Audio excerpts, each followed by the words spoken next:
maglingkod ng tapat, gantimpala'y karangalan, tunay na yaman, gagalangin kailanman. Sa public works and highways, matibay ang samahan, budhi ang sandigan, laging maninindigan. Daan sa kaunlaran, tulay sa kinabukasan, servisyo ang tungkulin ko, trabaho ko, dangal ko.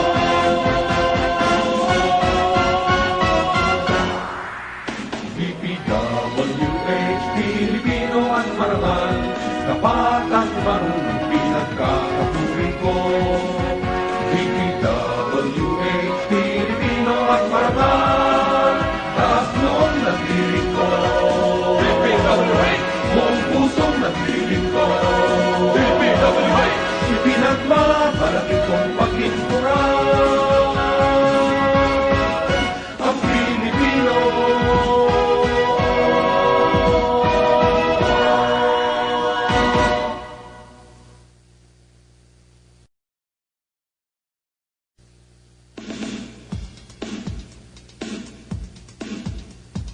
DPWH, DPWH, DPWH, DPWH, DPWH.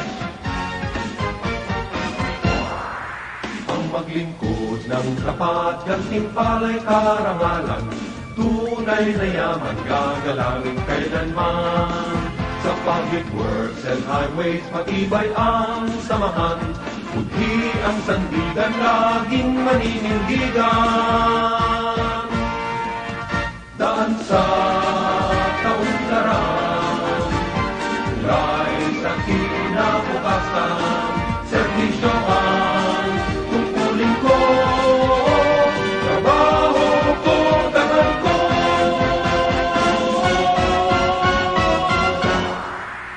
DPWH, Pilipino at marangal, tapat at marunong pinagkakapuri ko. DPWH, Pilipino at marangal, taas noon nagdirig ko. DPWH, buong pusong nagdirig ko. DPWH, ipinagmamalaki kong paglinturan ang Pilipino.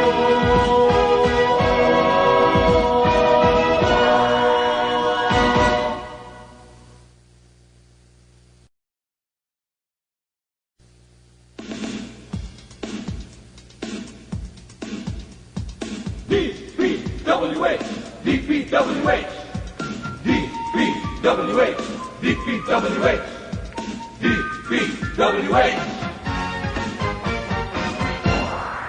Ang maglingkod ng tapat, gantimpala'y karangalan, tunay na yaman, gagalangin kailanman. Sa public works and highways, matibay ang samahan, budhi ang sandigan, laging maninindigan. Daan sa kaunlaran, tulay sa kinabukasan, servisyo ang tungkulin ko, trabaho ko, dangal ko.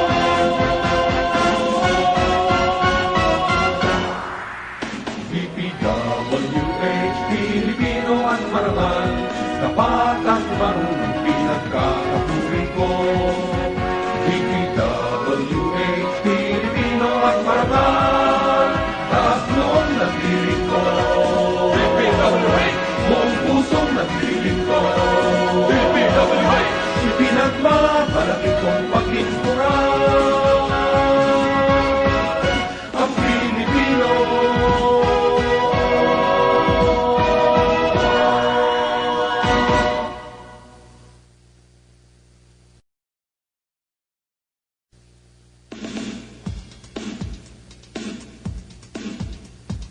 DPWH, DPWH, DPWH, DPWH, DPWH. Ang maglingkod ng tapat, gantimpala'y karangalan, Tunay na yaman gagalangin kailanman. Sa public works and highways matibay ang samahan. Budhi ang sandigan laging maninindigan. Daan sa kaunlaran, tulay sa kinabukasan, serbisyo ang tungkulin ko, trabaho ko, dangal ko.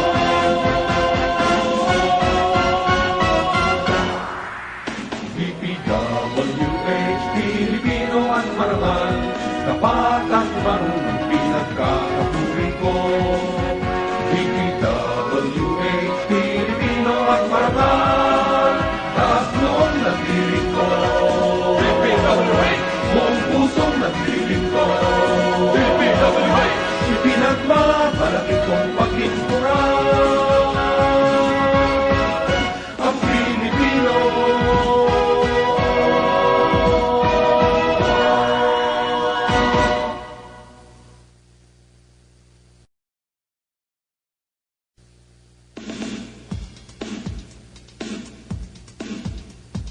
DPWH, DPWH, DPWH, DPWH, DPWH.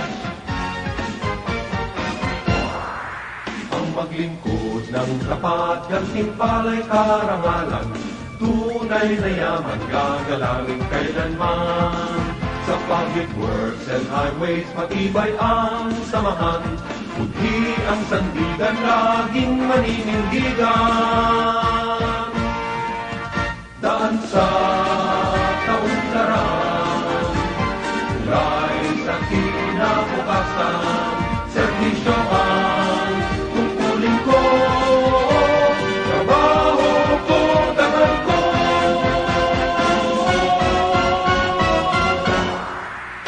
DPWH, Pilipino at marangal, tapat.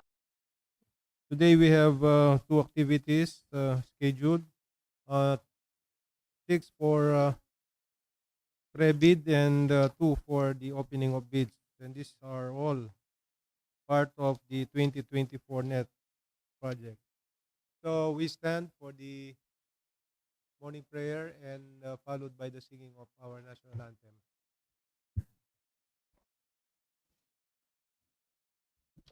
Let us put ourselves in the presence of the Lord.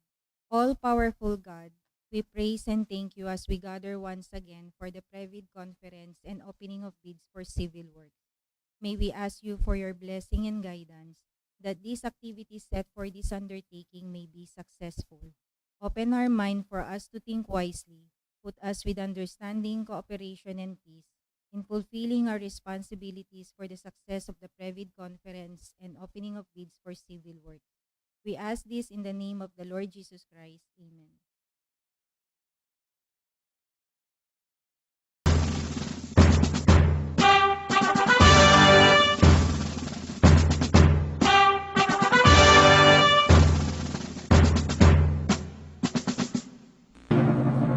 Bayang magiliw, pelos ng silanganan, alam ng puso, sa dibdib mo'y buhay.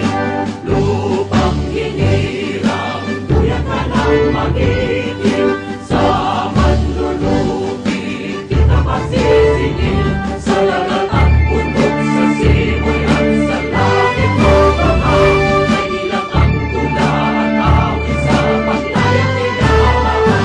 Ang kisap ng watawat mo'y nagumpay na nagiging, ang bituin ng araw niya kailan ang pwede magdidilim. Lupa ng araw ng maraming pagsita, mayayangin sa likod. Aming ligaya na parang may mamagin, at kamatay ng tayo sa'yo.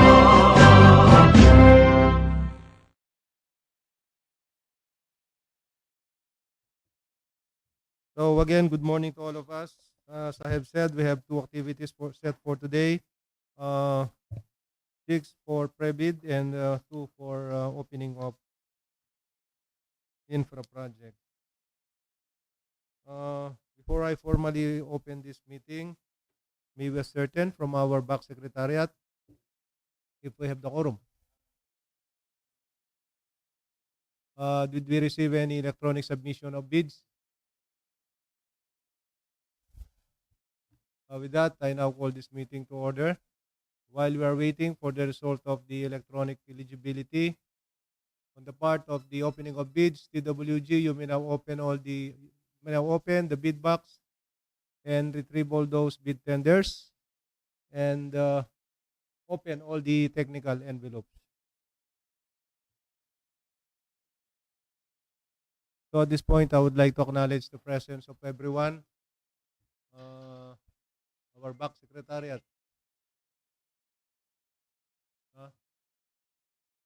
Magwiwi. And we have the IT expert, Jason Demarukot.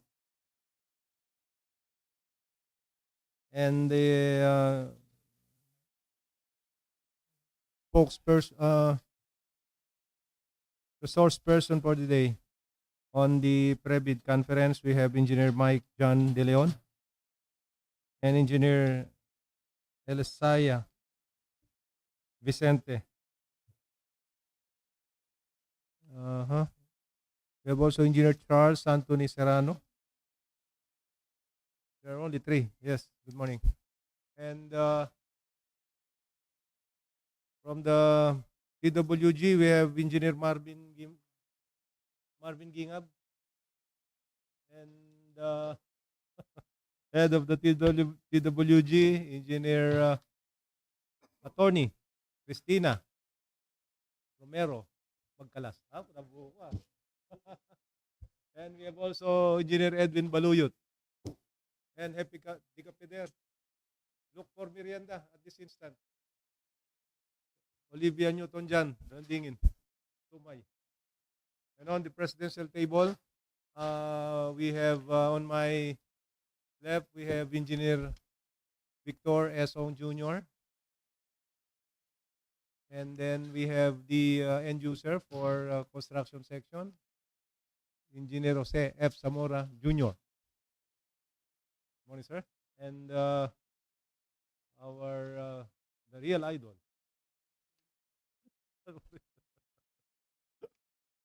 The Vice Chairman, Engineer Marvin M.J. Jimenez. And representative of Samakana, we have Erickson Dunca. And then the representative of NACAP, Ma'am Tere Kulitan. Though hindi naman siya makulit, ano. And then the debonair of the district office, we have Engineer Renato J. Martinez. And your chairman, Engineer Antonio S. Bautista. On these proceedings, we also invited representative of COA and Citizens Crime Watch. I hope they could come. So as a background there, both the pre-bid and opening of bids are part of the NEP 2024, and these were posted on the DPWH website, PhilJeps, and the bulletin board of this office. This proceedings is guided by the rules and procedure of RA 9184, otherwise known as Government Procurement Reform Act. Thus, this bidding will be conducted through open competitive bidding. In the opening of the both physical and financial component of the bid, pass-fail criterion shall be strictly followed. So, notwithstanding the result of the electronic eligibility, a bidder or bidders may be rated non-complying due to the absence of the required documents on the technical and financial envelope. So, let's start with the pre-bid. We call on Engineer Elisaya Vicente for contract ID 24CJ0268 and 24CJ0270 and 24 CJ 0273. Yes, ma'am. Uh-huh. All right. Sandali. We now have the result of the electronic eligibility for the opening of bids, and all participating bidders for the two projects are all found to be eligible. So TWG, you may now check the appropriate box eligible. If indeed they are complete with the necessary documents, you may also rate them complying. So go ahead, Engineer Elisaya. Yeah. Pero magantay ka, baka may magtatanong eh. Good morning, everyone. I'm Engineer Elisha Vicente from Planning and Design Section under Flood Control Unit. I'll be presenting three flood control projects under GA 2024. The first, the contract ID 24CJ0268, construction of flood control structure for space Barangay Santa Maria, San Manuel, Tarlac. This project has a total target length of 116 linear meters, a project duration of 160 calendar days, and approved budget for the contract amounting to 29,400,000. The scope of works are as follows: surface courses with 0.25 meter thick of Portland cement concrete pavement, earthwork with aggregate sub-base course having a thickness of 200 millimeters, and bank and slope protection works with the stone masonry attached on the PCCP. Steel sheet pile to be used is 9 meters. The location of the project is located within the vicinity of Santa Maria, San Manuel, Tarlac. The blue legend emphasizes the Bucket River. The light brown legend accentuates the Cuyapu San Manuel Road, and the sky blue legend gives prominence to the proposed flood control project. So, do we have any questions? Back members? Hearing none, next, the second project. For the contract ID 24CJ0270, construction of bank protection structure along Cadaanan Creek, Segment B, Anao, Tarlac. It has a total target length of 200 linear meters, a project duration of 176 calendar days, and approved budget for the contract amounting to 44,550,000.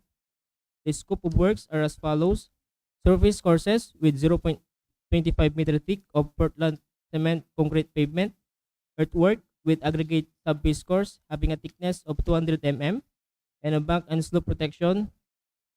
Steel sheet pile to be used is also 9 meters. The location of the project is located within the vicinity of San Jose South, Anao, Tarlac. The green legend accentuates the Cadaanan Creek.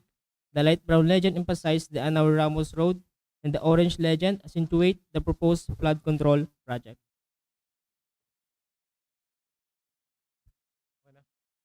So, do we have any questions? So, hearing none, go ahead with your last project. For the third project, with the contract ID 24CJ0273, bank improvement along Tarlac River, Odonoy River, Moriones Balantis section, Segment H. This project has a target length of 261 linear meters, a total project duration of 244 calendar days, approved budget for the contract amounting to 99 million. The scope of the works comprises of the earthwork with crushed aggregate base course, surface courses with 0.15 meters and 0.30 meter thick of Portland cement concrete pavement having a width of 3.53 meters and 7.3 meters respectively. Bank and slope protection works with the structure wall pipe, high density polyethylene pipe having a diameter of 1 meter, miscellaneous structure with metal guardrail, including posts. Single W beam with a width of 305 millimeters. Double arm 12 meter pole solar LED roadway lighting. And a fiber blocks with a dimension of 4 inches width and 8 inches length, and a thickness of 50 millimeters. And lastly, material details with bollards, including accessories. The length of the steel sheet pile to be used is also 9 meters. The location of the said project is located within the vicinity of Balanti, Tarlac City, Tarlac. The violet legend emphasizes the Tarlac River, where it is the longest tributary of Agno River, having a total length of 95.2 kilometers and a covering a drainage area of 1,900 square kilometers, traversing the provinces of Tarlac and Pangasinan. The blue legend accentuates Odonay River, and the orange legend gives prominence to the proposed flood control project as shown in the presentation.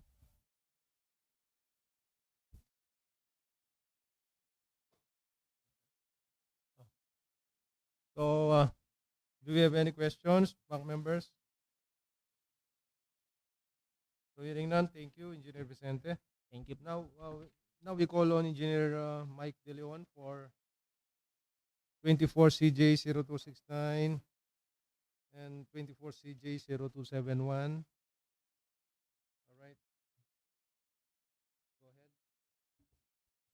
ahead. Good morning po. I'm Engineer Michael Jan De Leon from Planning and Design Section. For the contract ID 24CJ269 entitled as Construction of Manila North Road to SCTEX Luisita Access Road, Segment U, Tarlac City, Tarlac, with an ABC of 144,750,000 and 307 calendar days, located at within the vicinity of Barangay Lourdes and Barangay Central, Tarlac City, having scope of works including the following: earthworks including clearing and grubbing, excavation, embankment, and subgrade preparation, laying of geotextile and separation geotextile, laying of subbase and base course, surface course with 300 mm thick, construction of drainage structures, installation of bollards, and other miscellaneous structures along the alignment. So, questions? Sige, you may continue with the... For the contract ID 24CJ271 entitled as Construction of Manila North Road to SCTEX Luisita Access Road, Segment B, Tarlac City, Tarlac, with an ABC of 144,750,000 and 307 calendar days, located at within the vicinity of Barangay Balete and Barangay Central, Tarlac City, having scope of works including the following: earthworks including clearing and grubbing, excavation, embankment, and subgrade preparation, laying of geotextile and separation geotextile, laying of subbase and base course, surface course with 300 mm thick, construction of drainage structures, installation of bollards, and other miscellaneous structures along the alignment. Questions, please? Wala talaga. So, thank you, Engineer De Leon. Now, we call on Engineer Charles Anthony Serrano for contract ID 24CJ0272. So, this would be our plus project. Is that right? Tama ba? Sige. Good morning. I'm Engineer Charles Anthony Sarano from Planning and Design Section Building Unit. For contract ID number 24CJ0272, construction of multipurpose building youth center at Victoria, Tarlac. The scope of works includes the complete construction of youth center with a 1.2 meter embankment and the floor area of 377 square meters. It also have the following: admin and lobby, activity area with the size of a half basketball court, training room, changing room, conference room, kitchen and dining, comfort room. So, do we have any questions? So, hearing none, thank you. So, we are through with the pre-bid conference. So, at this point, we will now excuse the source person. Thank you for your participation in the pre-bid conference. So, we'll go back to the opening of technical envelopes. And at this point, I would like to acknowledge also the presence of the bidder representative, E.M. Malyari. We have Maria Vida Quirino, RD8, Sheila Jane Kayaban, BKC2, represented by Jacqueline Geronimo, and Sion Builders Construction by Ron Gopez. Good morning to all of you. And now to the reading of the projects. 24 CJOY 0212, construction of multipurpose building, San Agustin Integrated School, Barangay San Agustin, San Manuel, Tarlac. ABC is 24,750,000. The required bid security in form of cash or bank guarantee is 495,000. And for surety bond is 1,237,500. The two bidders are RD8 Builders Corporation, EM Malyari Construction. Next, 24 CJ 0214, construction of multipurpose building, San Manuel National High School, Barangay San Miguel, San Manuel, Tarlac. PBC is 24,750,000. The required bid security in form of cash or bank guarantees 495,000. And for surety bond is 1,237,500. We have two bidders, BKC2 and how do you pronounce that? Sion or Sion Build Construction? Huh? Sion Build Construction.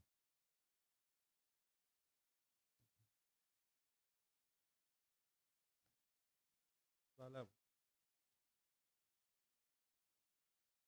Na. Ano? Nakalimutan ko lang din eh. Nakalimutan ko lang. Tego kaya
project number 1, 24 CJ 0212. So the two bidders submitted bid securing declaration as their form of bid security, and these are accepted. Presence and absence of the required documents. Both bidders were found eligible and complying. DWG, we may now open their financial envelope.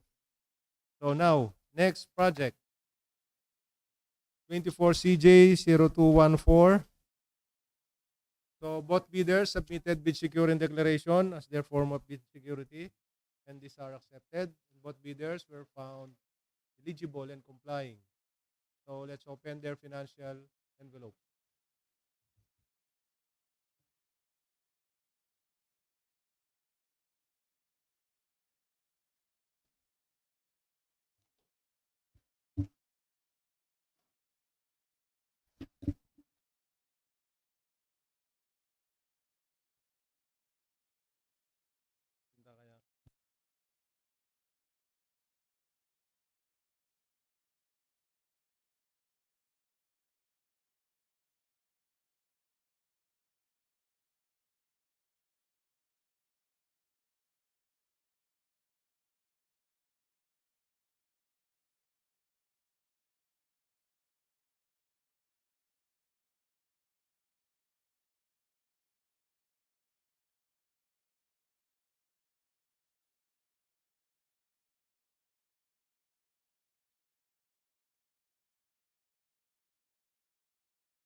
So let's now go to the financial component for contract ID 24CJ0212.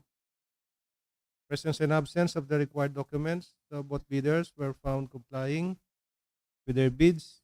RD8 builders, 24,501,762 and 8 centavos.